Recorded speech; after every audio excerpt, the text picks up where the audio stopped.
It's 1989. Ghost in the Shell is fun. It's 1995. Ghost in the Shell is groundbreaking. It's 1997. Ghost in the Shell is kind of weird looking.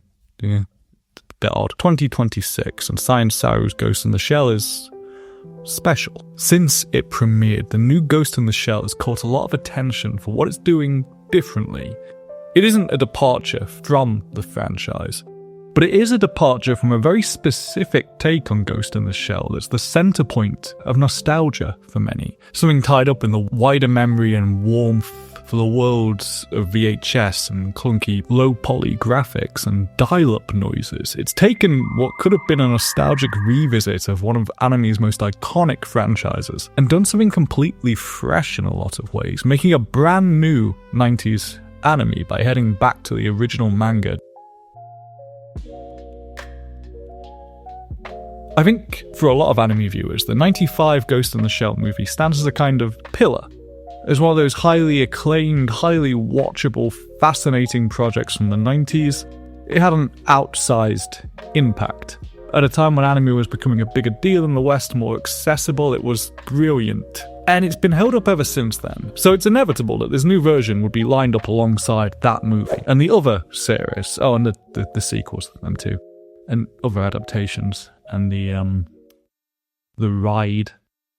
But they are all pulled from the same place, the original manga. The most well-known adaptation, the 95 movie, that had to adapt a fuller story, even if a shorter one, into a single movie, less than an hour and a half in length. You don't adapt everything, but you do try to fashion something which works as a standalone, that gets all the way into its own themes and says something. Accuracy doesn't matter if you don't do that. It needs to say something.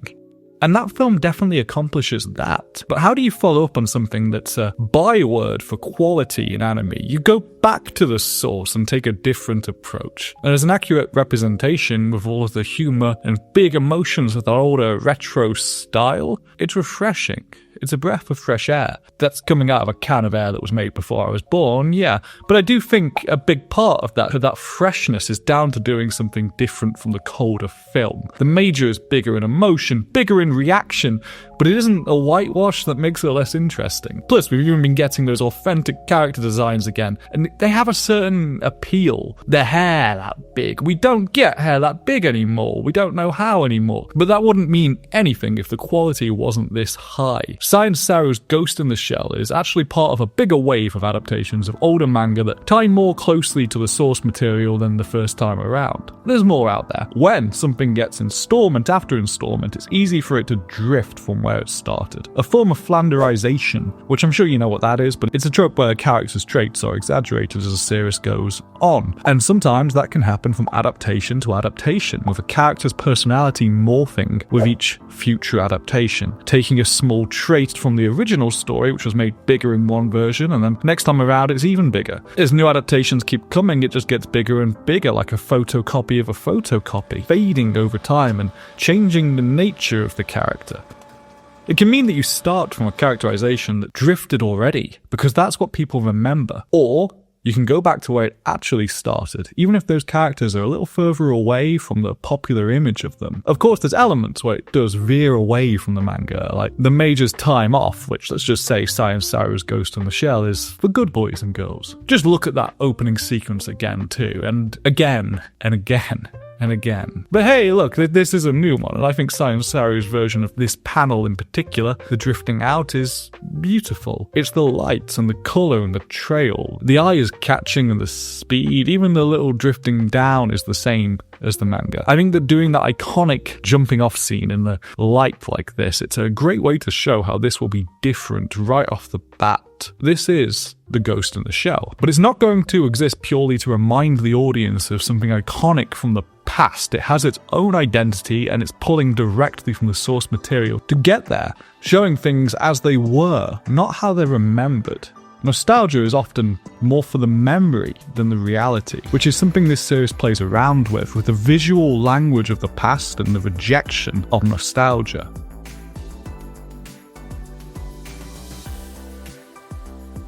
Visually, thematically, the new Ghost in the Shell is veering closer to the original version of the story, but in its direction, it's emulating not the 90s, not that nostalgic, sentimental memory of the past, but the physical act of filming, of out-of-date formats and the myth of the past, along with the visuals we associate with that.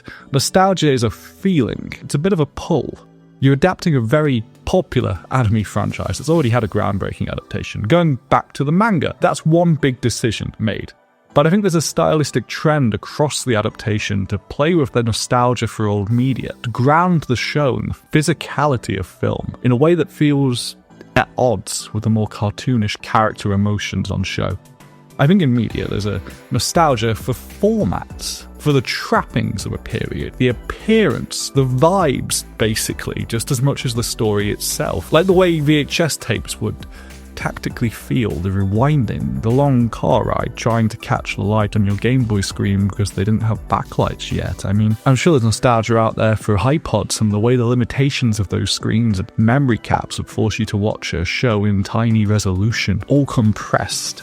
It's the way a technology's limitations colour how we interact with a work. If you saw Ghost in the Shell through scanlines, then that's how it looked in your memory. Besides Saru's Ghost in the Shell, it's in pristine modern condition, but they're making use of the visual hallmarks of that old media nostalgia, the teletext kind of looking end screens, the effects of older screens, all of it. It's even there in how the animation tries to recreate the feel of real cameras, of the analog. Not nostalgia for a time or place, but a nostalgia for the physical, the glare of lights, the depth of field, the focus shifting, the kind of shots that were done manually with a camera, with movement, with people physically holding them, filming something. Things we call filmic that are missed in the days of digital productions that don't care. But they've been recreated lovingly here through the hands of an animator and modern software. It's emulation, isn't it? The filters and stylistic choices that harken back to cell animation inside Saru's digital Ghost in the Shell. That's here too.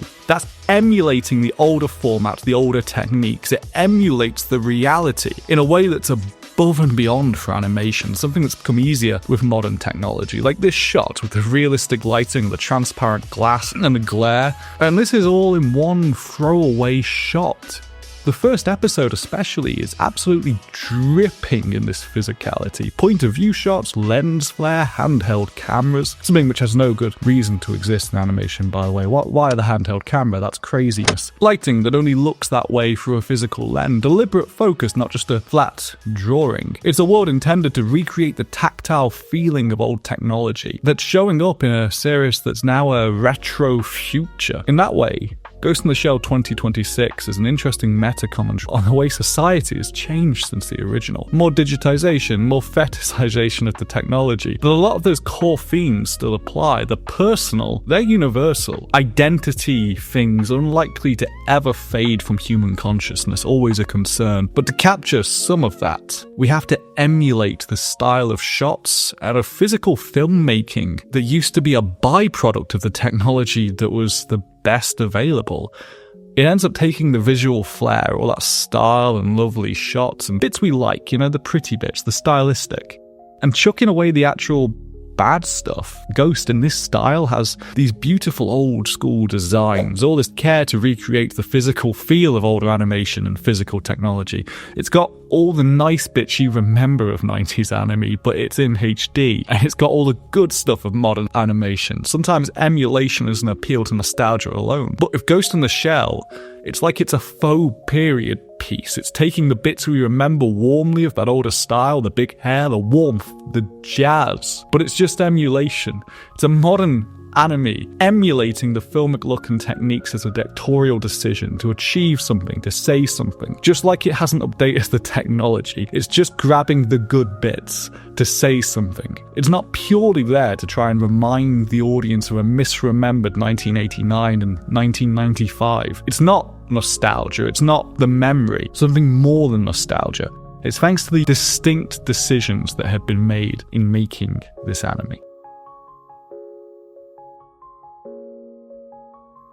The new version goes beyond nostalgia, and I think it does a great job of showing how relevant that story of the original still is. It's adapting a story from decades ago, but it's one of corporations and tech run rampant, AI and hyper-capitalism, and it's not a completely alien set of themes from today. Maybe that says something depressing about the longevity of social problems, that we have an older work which still feels relevant like that. I think there's something impressive about this source material, where it can be the basis for such disparate, different adaptations. The same story, but a different voice shining through, different choices, different artists, different takes, all possessing the same shell. Look at episode 4, which goes ham with the colour palette, something I associate with quite a bit with this studio's work on Dandadan. But that contrast is done to great effect in episode 4, where we get the actual cop work, detective stuff, real android's dream of electric sheep feeling stuff, investigating androids gone wrong, into the warmer but seedier air of the administrators and bureaucrats behind the scenes. That same colour palette we saw with these kinds of figures back in episode 1,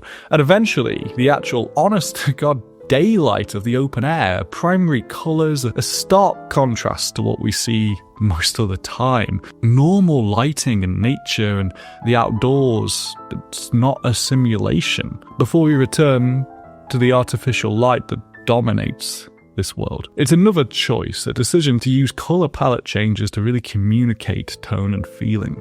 This version is closer to the manga, but it's not just the manga moving. In each shot, each bigger emotional take, the effects, the emphasis and the de-emphasis, there's decisions being made. Directorial ones that influence the work as much as the decisions the mangaka took in the original. In that opening sequence we talked about, a decision was made to make it a relatively small part of its page. It's not a splash, it's effectively panelled to get the opening chapter moving at a pace that grabs the audience. It isn't the manga equivalent of slowing down in slow-mo, milking what's become one of the most iconic images in animation. The original is its own work, it's not a storyboard, it's free from the nostalgia of the series that would come later. We have to treat things as standalone, even if they occupy the same physical shape. Adaptations each make their own decisions on the importance and space they'll give to this shot. Every version is saying something different. The current take on Ghost in the Shell especially makes more decisions than just the one to stick closer to the manga that's dominated the conversation over it. And I think those decisions have all contributed to Saru crafting something special with the new Ghost in the Shell. It's difficult to find something fresh to say with that same story, but this manages it. It's not just nostalgia, it's something more. That style, that memory, that nostalgic pull of the familiar, that's just the shell. It's not the ghost. Hey, thanks for watching. I've been Comfy Lilin with a bad throat. Still, if you want to see similar stuff, alright, cheers.